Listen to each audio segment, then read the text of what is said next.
Assalamualaikum warahmatullahi wabarakatuh. Perkenalkan, nama saya Fajar Lukman Hakim. Saya dari Universitas Pelita Bangsa. Apa kabar kalian semua? Semoga sehat selalu ya. Oke, baik. Di sini saya ingin menjelaskan tentang klarifikasi random forest untuk mendeteksi stroke.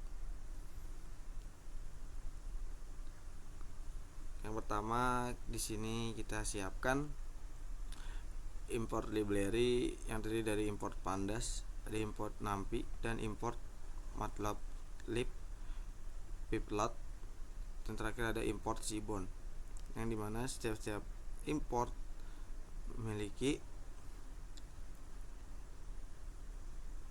fungsi, yaitu import pandas untuk manipulasi dan analisis data dalam bentuk data frame,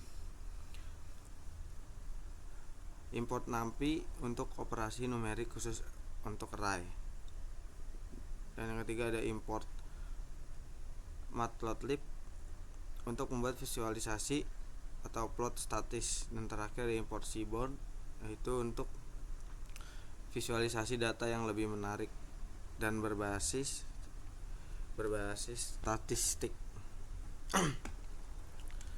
Lanjut kolom kedua, memuat data atau membersihkan data awal.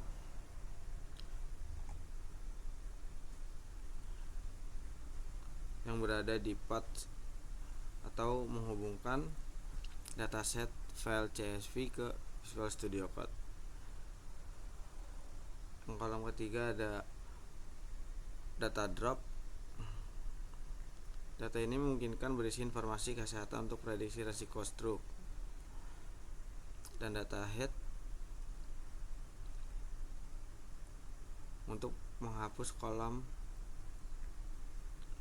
ID dan memiliki 5 kolom baris dari data yang sudah diolah.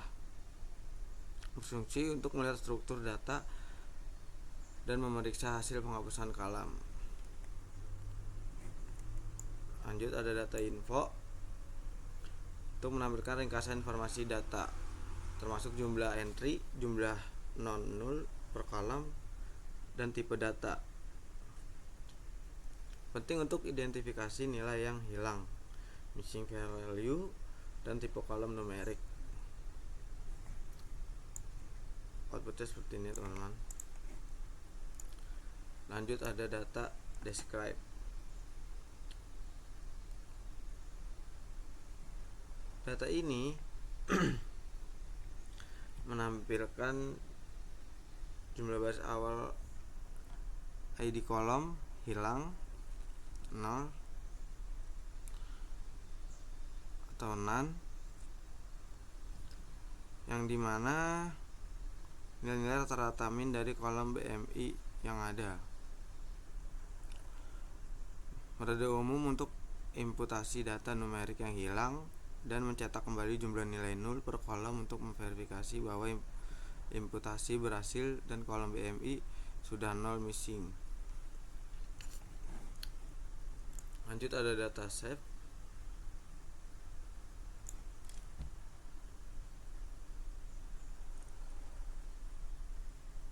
Yaitu data untuk menampilkan nilai 5, nilai unik ya teman-teman, 110,9.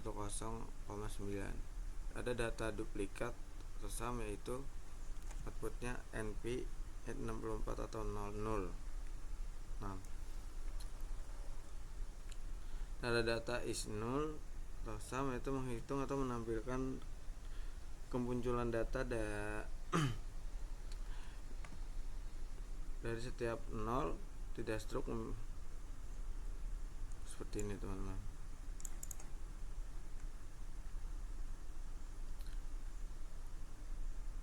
Lanjut data BMI, yaitu untuk menampilkan output Gauger dan nilainya 0.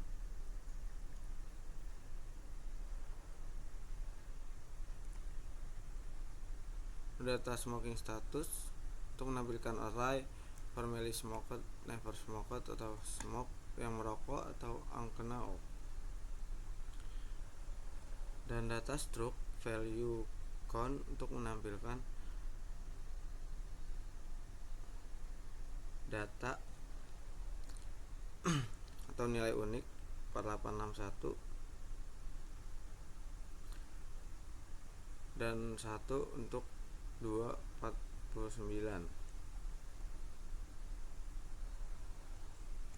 Kemudian ada kolom new data yang menampilkan output ya seperti ini teman-teman.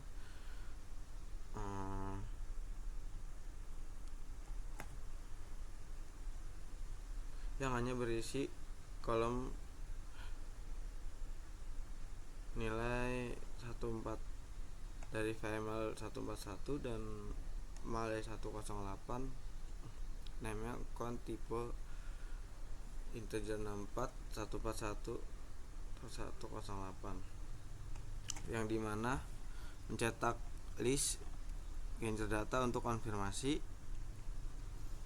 membuat diagram Pi untuk memverifikasikan proporsi Genjer pada kasus struct. Sini teman-teman contohnya. Dan adapun untuk kesalahan logika, dibuat sebagai list dari hasil value kolom, namun isi sebenarnya dari list Genjer data yang sudah didefinisikan sebelumnya. Ini teman-teman.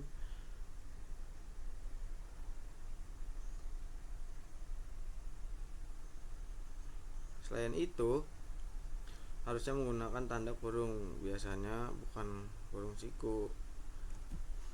Jika tujuannya memplot proporsi, maka harusnya digunakan di PLT-Pi, mencetak list yang merupakan data Genjer, bukan hard disk. Menentukan figur plot 10 x 5 inci dan membuat count plot untuk kolom BMI. Ini outputnya teman-teman. Data frame hasil struct count plot ini akan menunjukkan sebaran nilai BMI untuk pasien struct.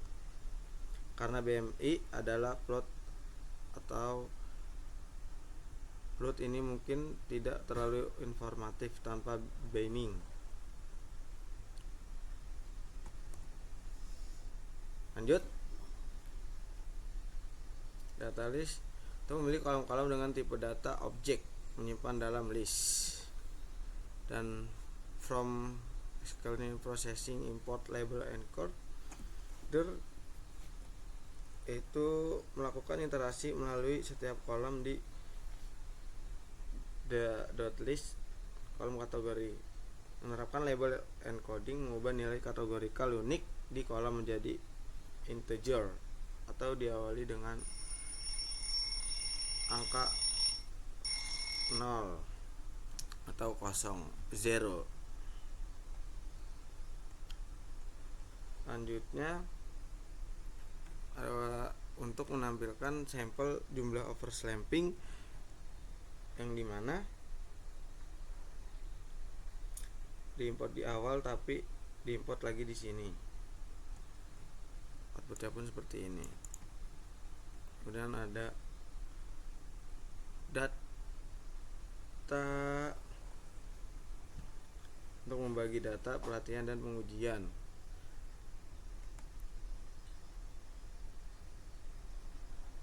Selanjutnya untuk mencetak sampel yang sudah oversampling untuk memverifikasi.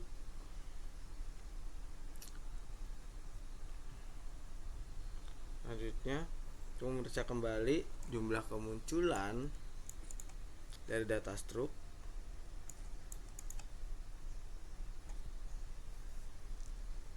pada data yang di resample.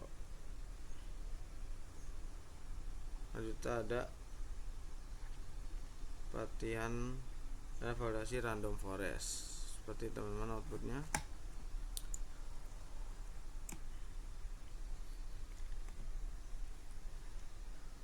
Yaitu Untuk menggunakan data pelatihan, jika ingin menggunakan data yang sudah di resampel harusnya extrain train digantikan dengan hasil smooth. Yang benar jika resampel hanya pada train set atau data yang sudah di resampel di split ulang.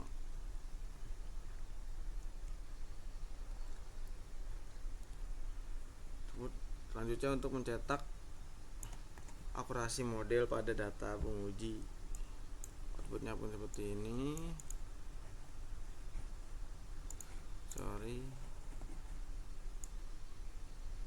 Selanjutnya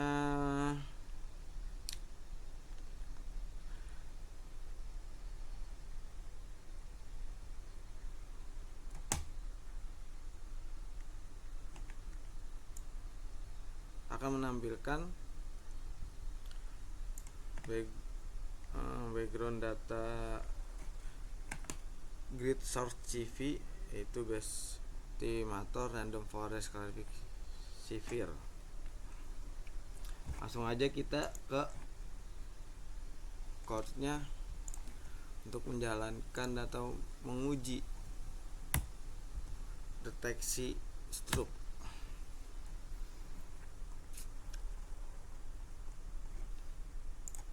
Ini misalkan VML 5 hypertense, yes.